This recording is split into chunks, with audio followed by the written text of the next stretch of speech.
now we know the definition of GDP and how to calculate GDP. And so in this video, we will talk about different components of GDP. So in this video, our main focus is the expenditure method, and we will, based on the expenditure method, to use this accounting formula to see different components of the GDP. Right. So in this formula, we can see Y refers to GDP. Y can be decomposed as C plus I plus G plus NX. C is consumption, I is investment, G is government spending. So remember, the idea of expenditure method is that we want to calculate the value for all the final good purchases, right? So if a final good is produced, it either goes to in the form of consumption or investment or government spending. So basically, these three terms are just tracking all the final good expenditures, right? And also, as we talked before, we need to do some adjustment for exports and imports, right? Because for exports, we produce this good, but it's not part of our spending. But for imports, it goes to our spending, but it's not produced by our country. So we need to add exports back and subtract the imports. So we need an extra term, which is the net export. So this figure shows the breakdown of the US GDP in 2022. So we can see that the consumption is the biggest contributor to GDP, which accounts for almost more than 70% of the whole US GDP. And the investment and government is similar. They account for around 20% of the GDP, right? And exports is around 13%. Imports is negative 16% because so the net export here is negative because export is smaller than imports. So the first component is consumption. Consumption means the good and services bought by end consumers. So normally everything you buy in your whole life, that normally goes to consumption. So that can be clothing, meals, haircuts, education, and healthcare consumption, right? We do have some exceptions. So suppose our GDP or consumption does not include anything you do or make for yourself or your family or even your friend. Right? So like childcare, cleaning, growing food, or cooking, laundry, all the stuff you do.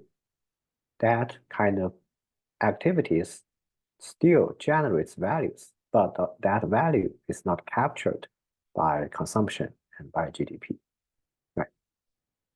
Also, this consumption does not include illegal or unreported activities. Like illegal or unreported cash transfers, cash activities, that's not captured included.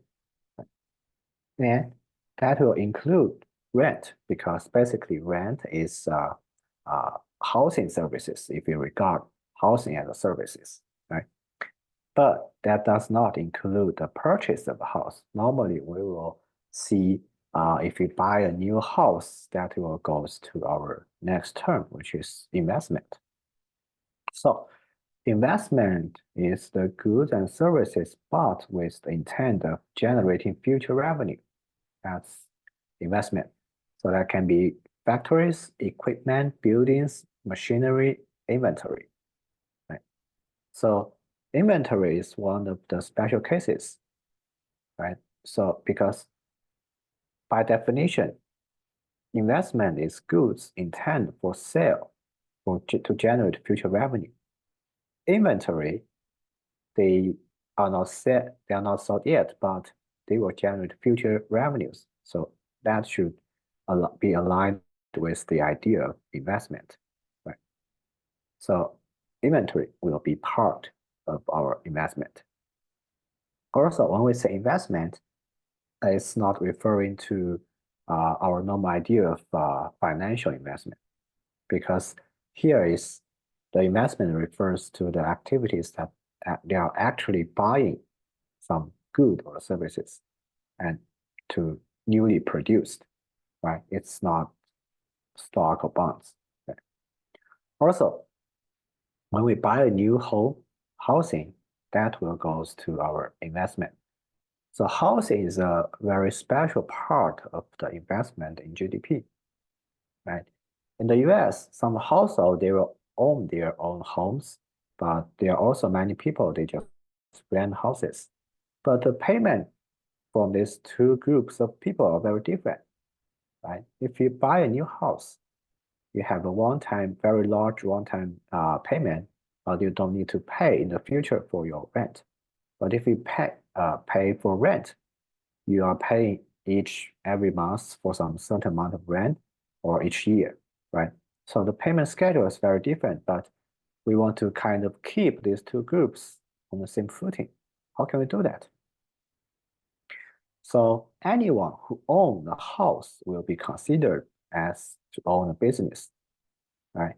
That business will generate rent revenues or rent profits in the future for us, for the homeowners, regardless of whoever lives in it, right? So if you buy a house and rent to other people, that people will pay rent to you, right? That's your rent income or rent profit. But if you buy a house and live by yourself, we still considering that as you rent your own house to yourself, right? We will still imagine a rent paid from yourself to you, right? So we will estimate the cost of renting a house at the market value, and that will goes to our GDP, right? So the housing service will include the actual rent and the owned houses living. That's two parts. That together is the largest component of US consumption. Right? So if that's the case, buying a new house will be considered as investment spending because that will generate future revenues. Either that's a real revenue from other people, or if you live by yourself, that's still on yourself, that's still some potential rent income. Next part is government purchase. So government purchase refers to goods and services paid by the government. That can be missiles, roads, education, healthcare, police protection. Right? There are some exceptions. One is the pure cash transfer payments, like Social Security, unemployment payments.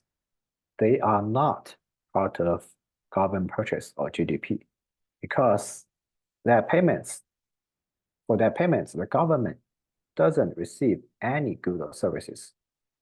There's no good or services produced in that process, right? So that's pure transfer. It's not part of GDP. It's not part of government purchase, right? So the government purchase, sometimes it may look like a form of consumption or investment, right? Like the big dams or public housing. That looks like a investment, right? But it's purchased by government, so that goes to government purchases. And also like healthcare, police protection, that looks like some services, but it goes to government purchase. This figure shows the time trend as of the government purchase as percentages of our whole GDP.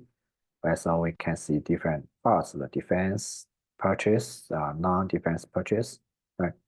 So for defense spending, we can see a very large peak around the period of World War II and another peak around the Cold War, right? And after that, the defense spending keep decreasing. So for non-defense spending, it's increasing over time, and we can see some large increase around the financial crisis in 2008, and another very large increase recently during the COVID time. The next component of GDP is net exports, which is export minus imports. So we want to subtract imports from GDP because that is produced by other countries and that goes to other countries' GDP. And we want to add our exports back into our GDP. There's a very special form of net exports, which is tourism. Tourism so consider tourists coming from France. They're come to Pittsburgh. He stays in a hotel, eats at a restaurant, and buys tickets to a Steelers game. Right, all these spendings happens still within our country, but it's purchased by foreigners, right? So that will account for as exports, right? Because it's bought by foreigners. For many countries, tourism is the top category of their exports. This figure shows the imports and exports of the US. So the red line is the value of imports, the blue line is the value of exports. We can see that for a very long period of time, the US experiencing trade deficit, which means our exports is smaller than our imports. Right? And also during the financial crisis and during the COVID time, the trade collapsed. There's a very large decrease.